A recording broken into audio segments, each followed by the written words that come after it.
Welcome back. Bharat ने रियासती सरपरस्ती में दहशतगर्दी को पॉलिसी के तौर पर पाकिस्तान के खिलाफ अपनाया हुआ है। भारत के ये मज़मूम अज़ाइम पाकिस्तान की सलामती बिलखुसूस बलूचिस्तान को गैर मुस्तहकम करने की मुनज़्ज़म साजिश है। DGISPR लेफ्टिनेंट जनरल अहमद शरीफ चौधरी का अल जज़ीरा टीवी चैनल को खुसूसी इंटरव्यू। उन्होंने कहा, भारतीय सरपरस्ती में होने वाली दहशतगर्दी के नेटवर्क का मास्टरमाइंड अजय दोवल है। अमेरिका और कनाडा समेत कई ममालिक भारतीय रियासती दहशतगर्दी का एतराफ़ कर चुके हैं। फितनातुल हिंदुस्तान की इस्तिलाह पाकिस्तान में दहशतगर्दों के लिए इस्तेमाल होती है जिन्हें भारत की हिमायत हासिल है। फितनातुल हिंदुस्तान खासतौर पर सूबा बलूचिस्तान में मुल्क को गैर मुस्तहकम करने के लिए सरगर्म है। पाकिस्तान ने इस्लामी रियासत के खिलाफ किसी भी जहरियत को इलाकाई इस्तेहकाम के लिए खतरा करार दिया है। भारत सियासी क़यादत मुतादिद मौक़े पर पाकिस्तान में दहशतगर्दी की पुष्ट पनाही का एतराफ़ कर चुकी है। फितनातुल खारिज की इस्तिलाह इन मुसल्लह गिरोहों के लिए इस्तेमाल की जा रही है जो रियासत और फौज पर हमले करते हैं। फितनातुल खारिज इस गुमराह नजरिए का तसलसल है जो मुसलमानों को अपने गुमराह अकीदत के तहत कत्ल करते आए हैं। इस्लाम में जिहाद या कत्ल का इख्तियार सिर्फ रियासत के पास है, किसी फर्द, तंजीम या गिरोह को इख्तियार नहीं। फितनातुल खारिज का इस्लाम, इंसानियत, पाकिस्तान या फिर पाकिस्तानी रवायत से कोई ताल्लुक नहीं।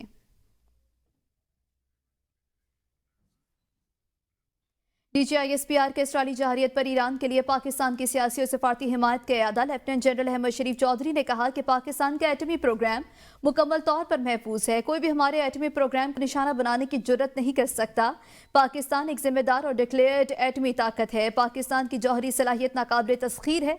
ये पाकिस्तान की दिफाई सलाहियतों और मौजूदा इलाकाई तवाज़ुन पर एतमाद की अक्कासी करता है।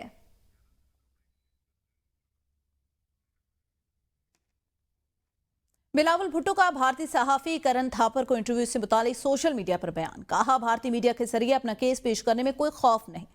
खत्ते में अमन का क़याम सिर्फ पाकिस्तान का नहीं मुश्तरका मकसद है। भारत और पाकिस्तान की नई नस्ल अपनी किस्मत खुद लिख सकती है। हम वो नस्ल हैं जो तारीख की जंजीरें तोड़ेगी। PTI एक बार फिर सड़कों पर एहतजाज की तैयारी कर रही है। ज़राए के मुताबिक बानी तहरीक इंसाफ की हिदायत पर पार्टी ने एहतजाजी मनसूबा हतमी शक्ल दे दी है। चारों सूबों कश्मीर और गिलगित बल्तिस्तान की सदूर की सिफारिशात की रोशनी में फैसला किया गया है। आपको बताएं, इस्लामाबाद के बजाय हर सूबाई हल्के में एहतजाज किया जाएगा। एहतजाज की क़यादत मुतल्लिका MPA करेगा, जबकि मकामी क़यादत और MNA उसकी मुआवनत करेंगे। पार्टी के सियासी कमेटी ने भी इस प्लान की मंजूरी दे दी और इससे तमाम क़यादत और अरकान असम्बली को मकामी सतह पर मुतहरिक होने की हिदायत जारी की गई। पार्टी ज़राए के मुताबिक पैट्रन इन चीफ की हिदायत के मुताबिक 5 अगस्त तक भरपूर तैयारी मुकम्मल की जाएगी। उसी रोज़ बानी तहरीक इंसाफ के इशारे पर मुल्क गिर एहतजाज रिकॉर्ड कराया जाएगा। वज़ीर दिफा ख्वाजा आसिफ ने ABN न्यूज़ से गुफ्तगू में कहा, PTI ने इस्लामाबाद पर पहले 3 हमले किए। इन हमलों का क्या नतीजा निकला? वो अपने लोगों को बेचारों मददगार छोड़ के भाग गए, पहाड़ों के ऊपर से गुजर कर वापस चले गए। उनकी पार्टी के जो भी हालात हैं वो मीडिया और अवाम से छुपे हुए नहीं। एहतजाज करने के हवाले से बानी PTI के फैसले हैं। बानी PTI जो अपनी ज़ात के लिए सही समझते हैं, इस किस्म के फैसले वो पहले भी करते रहे हैं।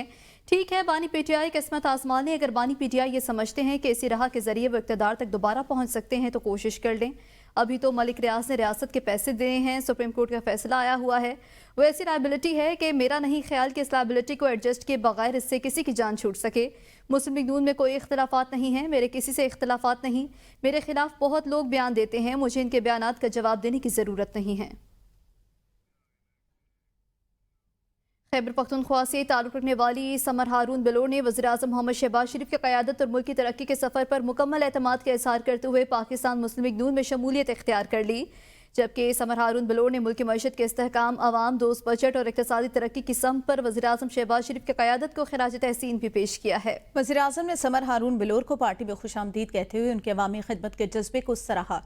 उनके मुस्तकबिल के लिए नए ख्वाहिशात का इज़हार किया। वज़ीर-ए-आज़म ने समर हारून बलोर को ख़वातीन की मखसूस नशिस्त पार्टी टिकट देने की पेशकश की भी, जिसे समन बलोर ने जमाती मुशावरत के बाद कबूल करने का आइंदिया दिया। कौमी असम्बली की कायमा कमेटी वराए दाखिला का इजलास खुर्रम नवाज की सदारत में हंगामा खेज माहौल में जारी, जहां CDA तरमीमी बिल की पेशी, नैब की कारकर्दगी, प्रॉपर्टी ट्रांसफर फीस और दीगर हसास मालूमात पर गर्मा गर्म बहस देखने में आए। शाज़िया मरी की जानिब से 5 इजलासों के बाद CDA तरमीमी बिल एजेंडे में शामिल किया गया, जिस पर उनकी और वज़ीर मुमलिकत तलाल चौधरी के दरमियान लफ्ज़ी तकरार हुई, जहां तक कि शाज़िया मरी ने तहरीक इस्तेहकाक की धमकी दे दी। ताहम चेयरमैन कमेटी ने मामला खत्म करने की तलकीन की। खुर्रम नवाज ने प्रॉपर्टी टाइकून्स पर तनकीद करते हुए कहा कि उनकी फाइलों को पढ़ लग जाते हैं और कोई इदारा इन पर हाथ नहीं डालता। जमशेद दस्ती ने नैब पर बरस पड़े, कहा नैब सिर्फ कमजोरों के पीछे जाता है, ताकतवर बच निकलते हैं, इसे बंद कर देना चाहिए। उन्होंने अपने खिलाफ दर्ज पी का मुकदमे को जाली करार दिया। डॉक्टर तारिक फजल चौधरी ने इस्लामाबाद में प्रॉपर्टी ट्रांसफर फीस में इजाफे पर तशवीश जाहिर की और तलाल चौधरी को मुखातिब करते हुए कहा कि ये फैसलाबाद नहीं इस्लामाबाद का मामला है, मेहरबानी फरमाकर तवज्जो दें। इजलास इस वक्त मजीद कशीदा हो गया जब पीपल्स पार्टी के नबील गबोल तलाल चौधरी और चेयरमैन CDA के रवैये पर इजलास से वॉक आउट कर गए। उन्होंने हुकूमत पर गरूर का इल्जाम आयद करते हुए कहा कि हमने पहले भी हुकूमत गिराई है, अब भी गिरा सकते हैं। TGP की कार्रवाइयों, सिक्योरिटी खतरात और इंडिया से मुबैना रवाबित पर भी तबादला ख्याल हुआ। वज़ीर मुमलिकत तलाल चौधरी ने सिक्योरिटी फोर्सेस की कुर्बानियों को सराहा और बयानी में यकजहती की जरूरत पर जोर दिया। जरताज गुल ने पुलिस पर गाय चोरी का बेबुनियाद मुकदमा दर्ज करने का इल्जाम लगाया, जबकि जमशेद दस्ती ने तलाल चौधरी जवाबी इल्जामात आयद किए। भारतीय फिजाई का जैगुआर तैयारा राजस्थान में गिरकर तबाह, पायलट समेत 2 अफराद हलाक। धमाके से दूर दूर तक खौफ व हरास फैल गया। तैयारी का मलबा और इंसानी अज़ा दूर दूर तक बिखर गए। भारतीय मीडिया के मुताबिक हादसे की इत्तला मिलते ही भारतीय फौज फजाइया और इमदादी टीमें जाए हादसा की जानिब रवाना हो गई। हादसा रतनगढ़ कस्बे के करीब खेत में गिरकर तबाह हुआ, जिसके मलबे और इंसानी अज़ा करीबी मैदानों में बिखर गए हैं। चीनी दरामद के ऐलान के बावजूद कीमतें आउट ऑफ कंट्रोल, शहरी फट पड़े। कहते हैं चीनी की दरामद हो या फिर बरामद, चीनी माफिया दोनों हाथों से अवाम को लूटने में मसरूफ हैं। कुछ अर्सा पहले 130 रुपए किलो बिकने वाली चीनी 200 रुपए तक जा पहुंची। चीनी माफिया को कंट्रोल करना हुकूमत के बस की बात नहीं। पर महंगाई में इजाफा कर दिया। चीनी 185 थी, 200 हो गई है, 205 रुपए। मजीद ये बढ़ाते जा रहे हैं। इनकम इतनी है नहीं, लोग चाहिए कि कोई इंसाफ करें हमारे साथ, हर चीज़ में महंगाई को कम करें, कोई चेक एंड बैलेंस रखें। जो चीनी का रेट पूरे मुल्क में चल रहा है, आवाम उससे परेशान है। चीनी के रेट कम किए जाएं, आवाम परेशानी से बच सके। महंगाई कम से कम की जाए, गरीबों का ख्याल किया जाए। ये क्या फ़ायदा है मरियम नवाज़ का, ये इतनी महंगाई कर दी है, ये कहती है कि मैं गरीबों का ख्याल करती हूँ। ये कैसा ख्याल है? गरीब आवाम कहाँ जाएगी? दिन ब दिन महंगाई करते जाते हैं, कभी पेट्रोल के ऊपर, कभी चीनी के ऊपर। तो हुकूमत को चाहिए कि आवाम को कुछ ना कुछ रिलीफ दें। हुकूमत से क्या कहेंगे? हुकूमत अगर होगी तो कुछ कहेंगे भाई, कोई हुकूमत नामी कोई चीज़ नहीं है, किसको कहें? कोई सुनने वाला नहीं। हुकूमत को फिर हम यही कहेंगे कि अपनी महंगाई कम करें। ਇਹ ਸਾਡੀ ਵਜ਼ੀਰ ਆਲਾ ਪੰਜਾਬ ਨੂੰ ਚਾਹੀਦਾ ਕਿ ਚੀਨੀ ਤੇ ਵੀ ਜ਼ਰਾ ਨੋਟਿਸ ਲੈਣ, ਮਿਹਰਬਾਨੀ ਉਹਨਾਂ ਦੀ। ਸਫਾਈ ਤੇ ਬੜਾ ਨੋਟਿਸ ਲਈ ਜਾ ਰਹੇ ਨੇ, ਤੇ ਜ਼ਰਾ ਚੀਨੀ, ਪੱਤੀ, ਘਿਓ ਦਾ ਜ਼ਰਾ ਨੋਟਿਸ ਲੈਣ, ਮਿਹਰਬਾਨੀ, ਸ਼ੁਕਰੀਆ।